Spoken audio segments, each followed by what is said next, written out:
श्री गोपाळ कृष्ण भगवान की जय। लीळा नंबर 515। मार्तंडाचे दुर्भाग्य। मार्तंड असे म्हणायचा की मला सर्वज्ञांपासून काहीच मिळाले नाही, मी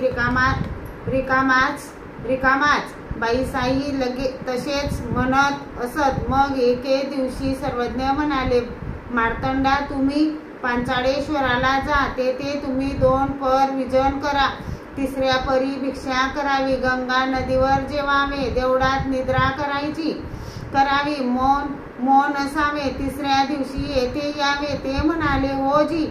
मग सर्वज्ञांना दंडोत घातले, श्रीचरणा लागले, पांचाळेश्वराला गेले, तेथे 2 पर विजन केले, 3ऱ्या परी भिक्षा केली, गंगा नदीवर जेवण केले।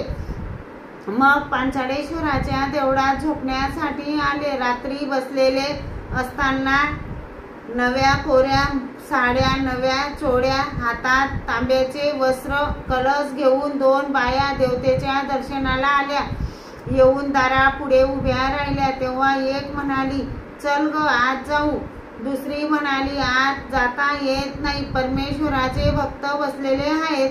ती पुन्हा म्हणाली, चल ना ग, आत जाऊ। दुसरी म्हणाली, आत जाता येत नाही, महाराजांचे भक्त आहेत ना।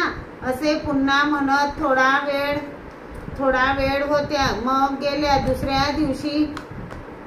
दुसऱ्या दिवशी मार्तंड तसेच गेले। रात्री देवळात बसलेले होते, तेव्हा त्या पुन्हा आल्या आणि दरवाजाजवळ येऊन उभ्या राहिल्या। एकाने म्हटले, चल ना ग, आत जाऊ। दुसरीने म्हटले, आत जाता येत नाही, परमेश्वराचे भक्त बसलेले आहेत। असे त्यांनी 3 वेळ म्हटले।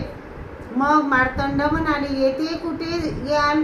काल सुद्धा तुम्ही असेच म्हणून गेले आणि आजही तसेच म्हणत आहात। तुम्ही कोण आहात? तुम्ही जाता की नाही? आणि त्या अदृश्य झाल्या आणि मार्तंड व्याले। ते 2ऱ्या दिवशी निघाले। ते सर्वज्ञांच्या दर्शनाला आले, सर्वज्ञांना दंडोते घातले, श्रीचरणा लागले, सर्वज्ञांपुढे सर्व सांगितले आणि विचारले, जी त्या कोण होत्या? सर्वज्ञ म्हणाले, त्या ब्रह्मादिक देवता। तुम्ही जर बोलले नसते तर तुमच्या सेवेसाठी कायमच्या आल्या असत्या। यावर सर्वज्ञांनी सोडे याचा दृष्टांत सांगितला। मोदडा असे तयाचे घेते द्वार साने, सांडी ते द्वार थोर। तसेच 2 वर्षात मनन केलेले ब्रह्मविद्याशास्त्र जर ते